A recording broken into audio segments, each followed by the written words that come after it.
Ma'am ही सरांची favourite मिसळ आहे। खरं तर ना एकदा त्या मिसळवालीला पण इथे बोलवायला हवं। बोलवाल का सर एकदा? नाही, तिला नाही बोलवता येणार, कारण लग्न झालंय तिचं।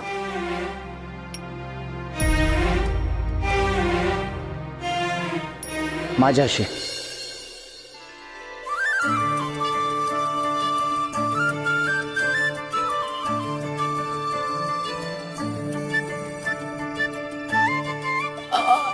एक मिनिट, म्हणजे ही मिसळ मॅम, म्हणजे ती गौराई मिसळ तुमची आहे? हो। ही शपथ, आत्ता कळालं। काय? म्हणजे या चवीसाठी तर मीही तुमच्याशी लग्न केलं असतं। सर, तुम्ही या चवीमुळेच प्रेमात पडलात ना?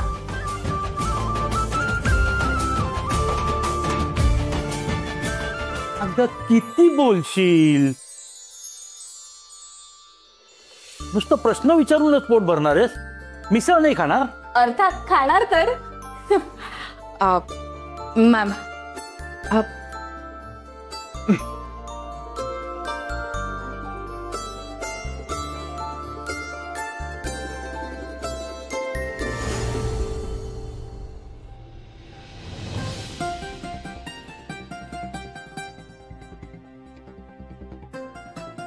आता घरचा डबा तसाच न्यायचा नाहीये, हाही संपवायचा आहे।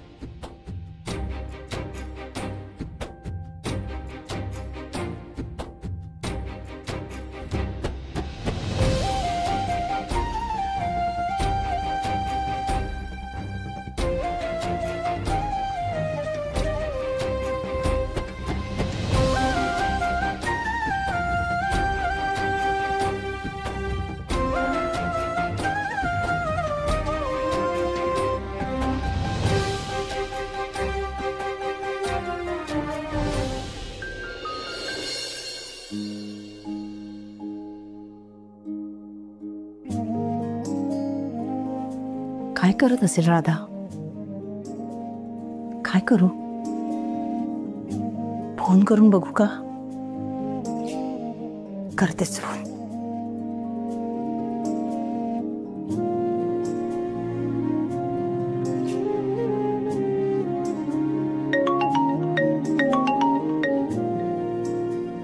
हाय, बोला। हॅलो राधा, काय चाललंय? सगळं ठीक आहे ना बाळा? हो, सगळं ठीक आहे, व्यवस्थित आहे। आणि सगळ्यांना मिसळ पण खूप आवडली। काय झालं, तुम्ही फोन केलात? काही काम होतं का? हां, हो, थोडं बोलायचं होतं। बोला ना, काय झालं? नाही, काही झालं नाही। मला सांग, विराजस आहे का आजूबाजूला तुझ्या? नाही। का, काय झालं? राधा, ऑफिसमध्ये काही प्रॉब्लेम नाही ना झाला तुला? नाही, सगळं व्यवस्थित चाललंय। का? तुला कुठला मुद्दा मिळाला का? म्हणजे काही सापडलं का? नाही आई, आज सगळा दिवस गाठीभेटीत आणि स्वागतातच गेला। मला कामासाठी वेळच नाही मिळाला। अगं बाई, हो का? हो, पण राधा, हे घरी आल्यावर मात्र तुला नक्की विचारतील ना मग? राधा, मला अगं भीती वाटते। यांना संशय आला तर चिडून हे काही करतील, आणि मुद्दाम काही बोलले तर तू आणि विराजस एकमेकांपासून कायमचे दुरावाल ग। आणि राधा, मला हे व्हायला नकोय। घरात पुन्हा तेच भांडणं, वातावरण सगळं। राधा, मला भीती वाटते। आई आई आई, एक मिनिट, एक मिनिट। हे बघा, शांत व्हा तुम्ही घाबरू नका। बाबांच्या सांगण्यावरून मी विराजसला तोडणार नाही ना। बाबांना त्या विरोधात काही उलटसुलट करू दे। आई, तुम्ही काळजी करू नका, मी यातून काही ना काही मार्ग नक्की काढेन। विराजसच्या डोक्यावर आता मला कसलाही ताण नको। राधा,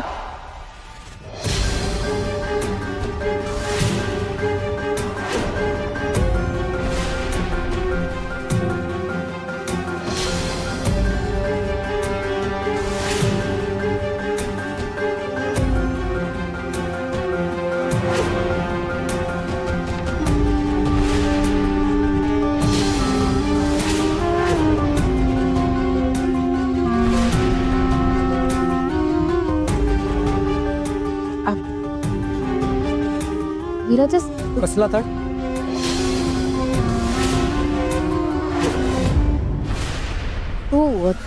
तू इथे कधी आलास? तू जेव्हा माझ्याबद्दल बोलत होतीस तेव्हा. कोणाशी बोलतेस? आईंशी.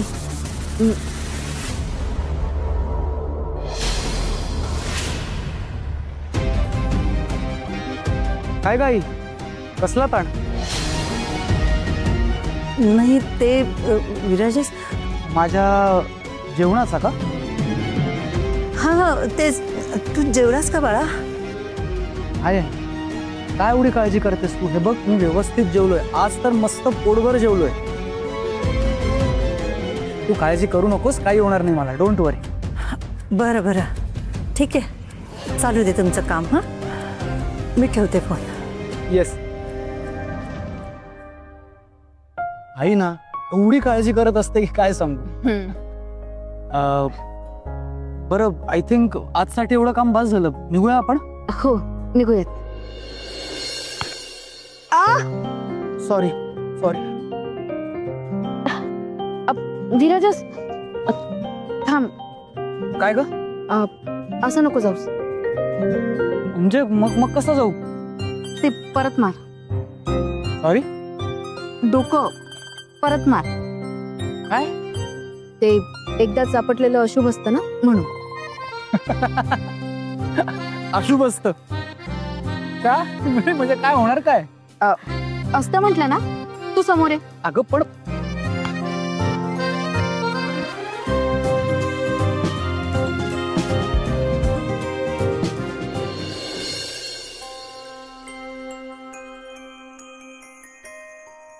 खरं खोटं माहित नाही, पण आपल्या नात्यात उगाच अशुभाची सावली नको.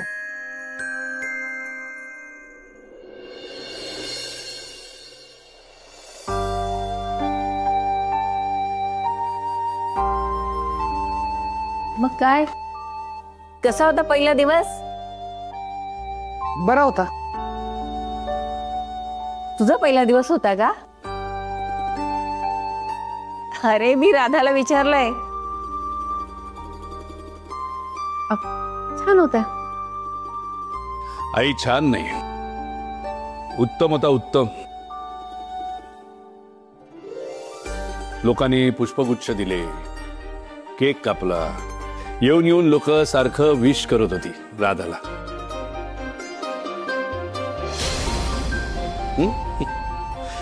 जणू काय उत्सवाचं वातावरण होतं ऑफिसमध्ये. राधाला खूप छान वाटलं असेल नाही, हो ना?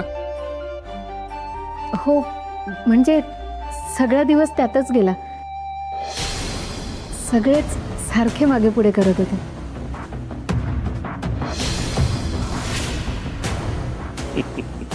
खरंय, तू अगदी उरळून गेली असशील नाही?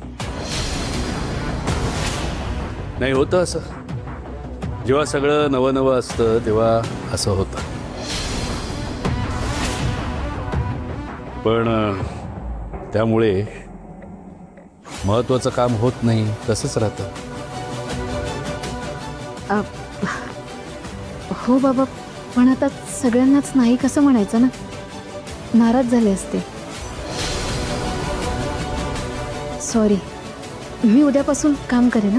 नाही, काय हरकत नाही, हरकत नाही. पहिलाच दिवस होता म्हणून सोडून दिला.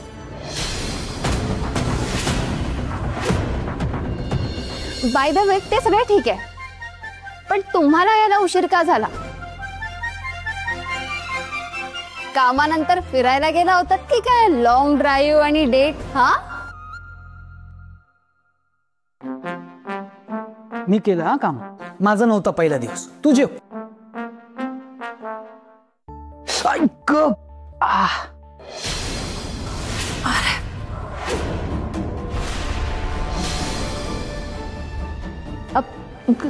आग होतीये का?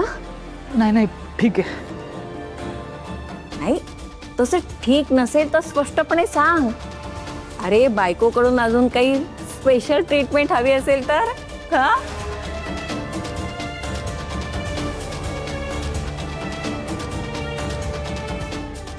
नाही नाही ठीक आहे, एवढं काही नाही झालंय, मी आलोच जरा.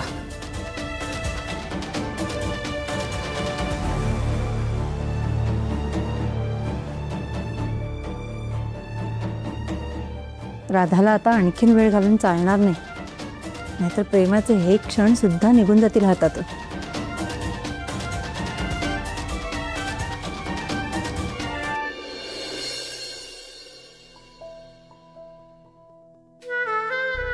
आई काय झालंय? काय बोलायचंय तुम्हाला? राधा, तुझं विराजेसवर प्रेम आहे ना? आई असं का विचारते? सांग ना राधा, किती प्रेम आहे तुझं विराजेसवर?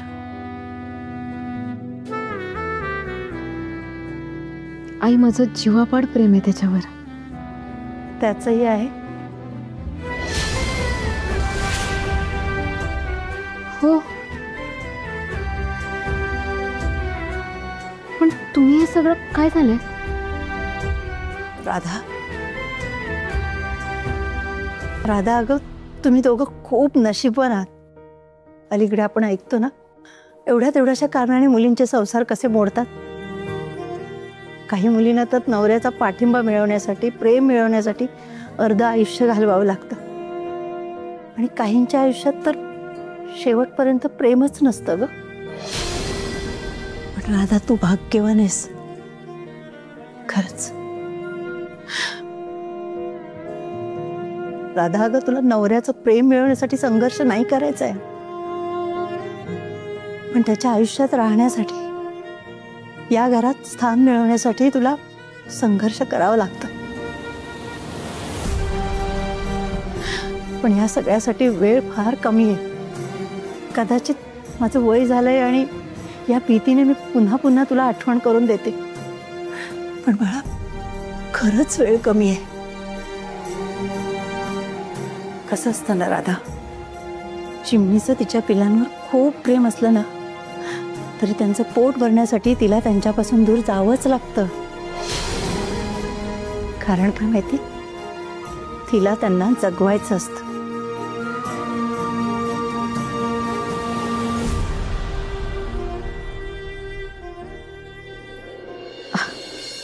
आई मला कळतंय. आता उद्यापासूनच मी पण व्यवसायासाठी आणखी काय काय करता येईल ना ते शोधेन. ते तर तुला करावंच लागेल.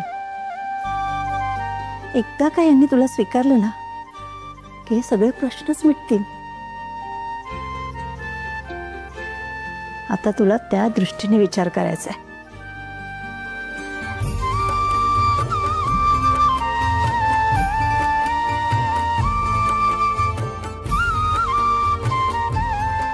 हो आई, मी असंच करेन.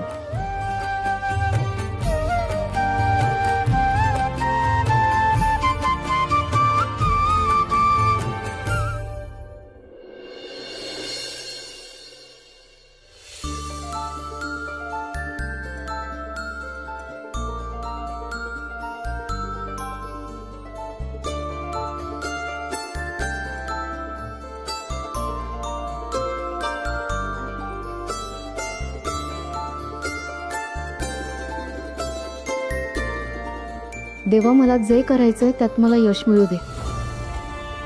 बिराजदारांच्या यशात माझा वाटा असू दे. या घरात मला माझं असं खरं स्थान मिळू दे. मला विराजसोबतच सुखाचा संसार करायचा आहे. मला मार्ग सापडू दे देवा.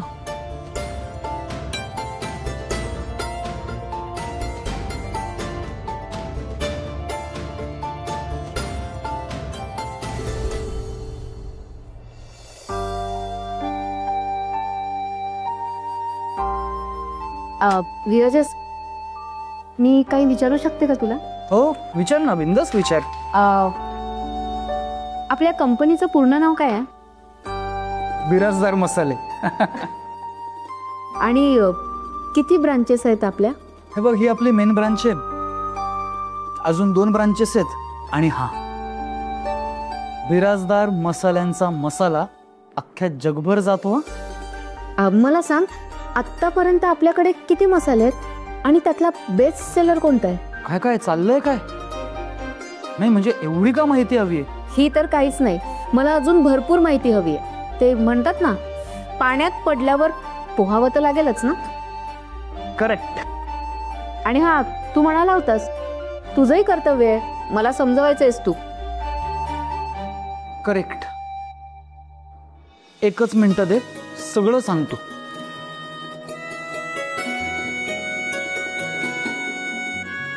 हा, हे बघ, आपले टोटल 40 मसाले आहेत.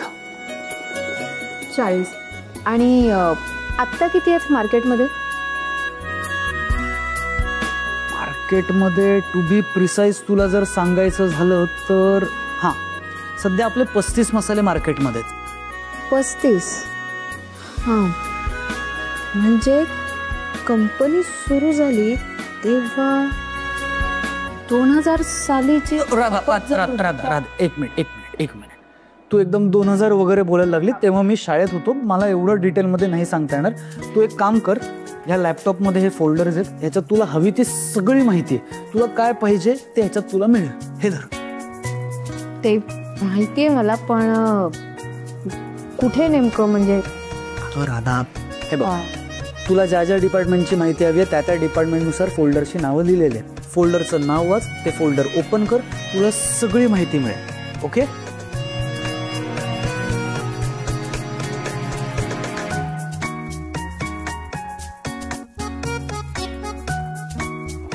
नाही राधा, हे फोल्डर नाही, या फोल्डरमध्ये वेगळी तुला माहिती मिळेल. तुला जे पाहिजे ना ते ह्या फोल्डरमध्ये.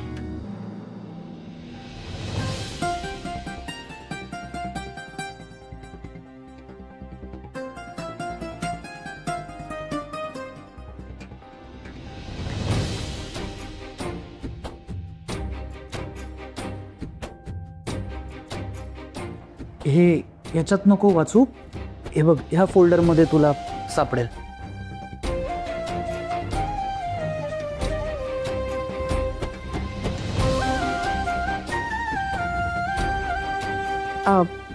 विराजस, पण ह्या आधीचं सगळं कुठे आहे? या आधीचं ॲक्च्युली ते सगळं आपल्याकडे हार्ड कॉपीमध्ये, म्हणजे फाईल्स आणि ते सगळे रेकॉर्ड्स स्टोर रूममध्ये आपण जमा केले. तर तुला आता ते बघायचं असेल, एक मिनटं दे, मी ढवळे सरांना फोन करून कन्फर्म करतो.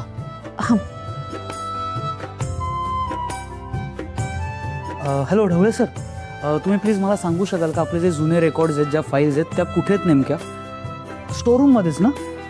हां, नाही, राधा मॅमला जरा बघायचं होतं. हां, तर तुम्ही त्यांना प्लीज स्टोर रूम उघडून देऊ शकाल का? Okay, thank you sir, thank you. Yes. मी तिकडेच जाऊन बघते. हां.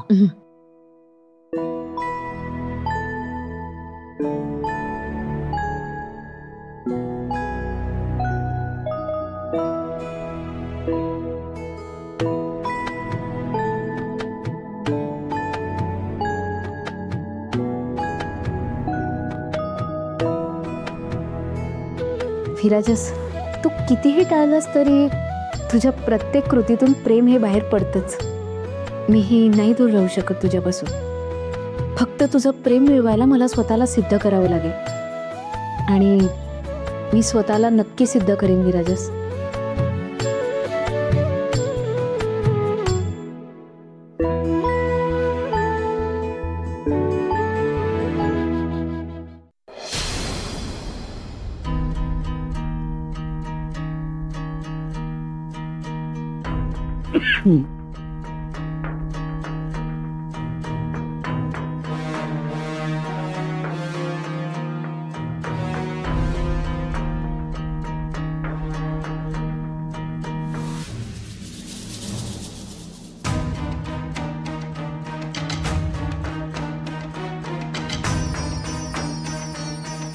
सगळी माहिती मला इथे मिळेल का? हो मॅडम, पण काय? पण इथे धूळ खूप आहे आणि कोंदट वातावरण. मी असं करू का मॅडम, त्या सगळ्या फाईल तुमच्या केबिनमध्ये पाठवू का? का? मी विराजसची बायको आहे म्हणून? आता इतर लोकही इथे येऊनच बघत असतील ना फाईल्स? हो मॅडम, पण तुम्ही मला आणून द्याल फाईल, पण बाकीच्यांना तरी इथे येण्याची, इथे येऊन वाचण्याची इच्छा व्हायला हवी ना. त्यासाठी तरी साफसफाई करावीच लागेल. हो.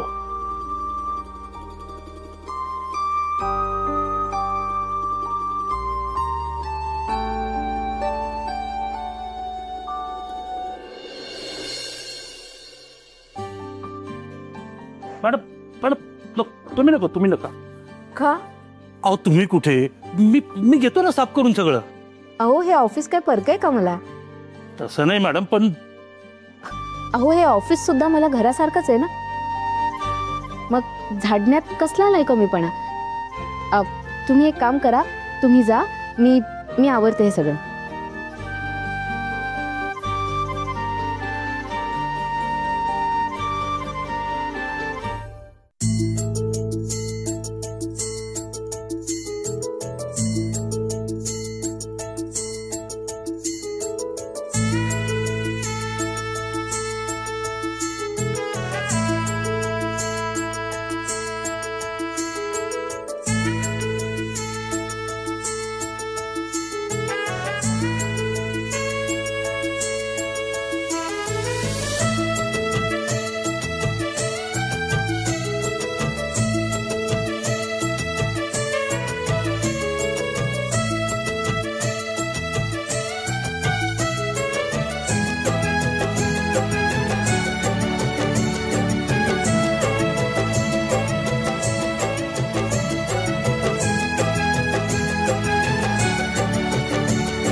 चला आता अभ्यासाला सुरुवात करू शकते.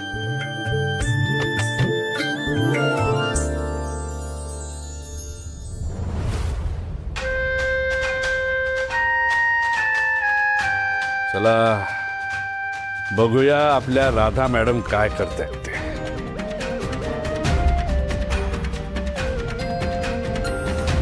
कुठे गेले कुठे?